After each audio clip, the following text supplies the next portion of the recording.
Megan, and today I'm here to film one of my favorite videos to film, and that is a video in which I talk to you about my favorite book covers. I did this video like about a year ago where I showed you some of my favorites, but guess what? There are more. There are two camps of book cover people. There's the camp that thinks book covers are very important. They really enjoy and appreciate when a book cover or a book design is really well thought out and is a great reflection of the story inside. And there's the other camp where they don't really feel like it's that important. Obviously, the inside is more important than the outside. They're just interested in a good story. Who cares what it looks like? Obviously, both camps are right. You know, like, everyone's free to have their own opinions, clearly.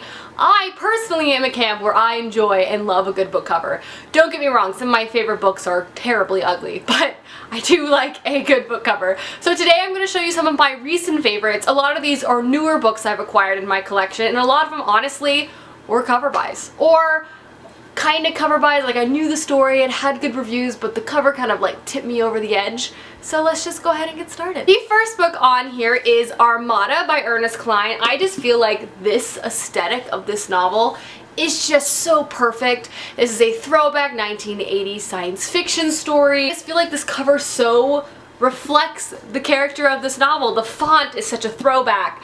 The triangles reflect that Gattaca game that is referenced so heavily in this book. I just feel like this book is beautiful but applicable, and that's what I find to be one of the keys in good book covers. We have Wink Poppy Midnight by April Genevieve Chulchuk.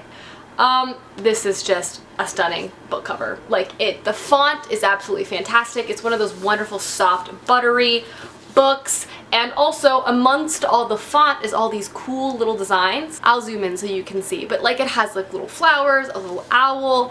It's just very eye-catching, and I just think it's a very beautiful but simple book cover design. Next I have The Trials of Apollo, Book 1, The Hidden Oracle by Rick Riordan, but this is kind of a placeholder for pretty much every single Rick Riordan book that he's ever put out. They are not only stunning individually, I love the vibrant colors and the fantastic illustrated front covers. I just feel like they're such a representation of the story. They're fun, they're exciting, they're fast-paced, but I also appreciate how they all look together. They're really heavy.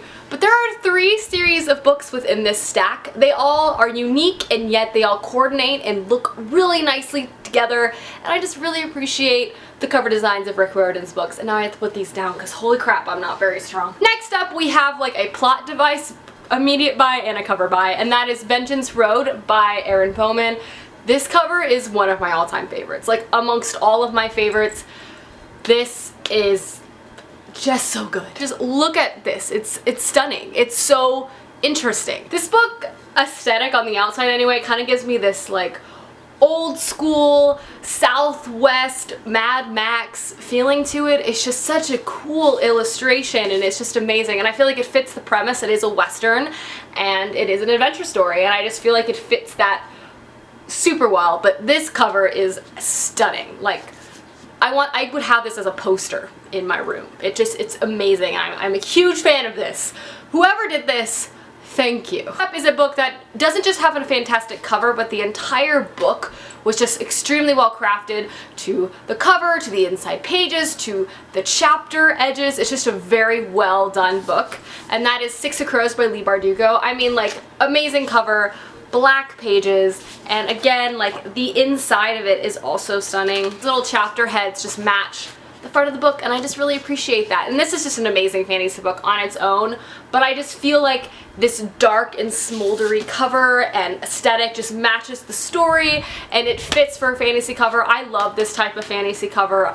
Illustrated fantasy covers are always my favorite, and it's just so pretty. Next we have a middle grade that's also a pretty new acquisition. It's another illustrated cover. I love illustrated covers. I'm just gonna say that now, especially watercolor illustrated covers are just so pretty. And it is Wolf Wilder by Katherine Mundell. I mean, this is stunning. I just love the use of this illustrated wolf with like this, and then the beautiful gold font, and then the spine, and then the back. Look, it's just a beautiful little package, and I just feel like it is just so damn pretty. I mean, really. Next we have one that kind of needs no introduction, and that is one of the Penguin drop cap editions in this stunning, vibrant yellow. Every book in this series, it follows a letter of the alphabet, and each one has a variant color of the rainbow, and they're all these vibrant neon colors, and the pages match the book. I mean, these books are just so well made. And this is Madame Bovary. I haven't read it, but it's so pretty. Like, if all classics came in this, I'm pretty sure classic reading would just skyrocket. Am I right? Next up was a recent purchase. I actually haven't hauled it yet, and I plan on reading it very soon. But it is Eleanor by Jason Gruely. Again, this is one of those kind of watercolor, this almost looks like pen ink. It's just so stunning. I mean, like, look at it. This is a magical realism story, and I just appreciate the simplicity of this cover. The two eyes crying into this pool. I'm sure it's very symbolic. I just think this is a very well-crafted package. Simple, clean, eye-catching, but very beautiful, and I really, really like it. Now we have another very popular edition type, and that is a Puffin in Bloom edition. This is Anne of Green Gables, the first one in these editions that I got, and I still think my favorite. I love the vibrant blue, the gold lettering, and the hints of pink throughout this. These books are just unbelievably adorable and extremely well crafted. Just get a little close up here. You can just see how freaking cute it is. Again, another illustrated book cover. And the last book I'm going to show is just one that pops. I think it's one of the most eye-catching book covers I've seen, and that is The Bees by Layleen Paul. I mean, like, look at this. The bees, and then it's just bees freaking everywhere. I think it's just awesome. And then the back is also very eye-catching. Accept, obey, serve. It has these wonderful inside flaps. I love this color, this like eggshell blue with this reflective bee thing. I just think this book is just so cool looking. There is my video where I basically just talk about the aesthetics of books and not talk about anything, I guess, inherently important with the story, but just admire the beauty of the books that surround us. I love books, and I love everything about books, including the outside of them. So anyway, let me know down below some of your favorite book covers. I would love to know, and I will see you guys soon with another video soon. Goodbye!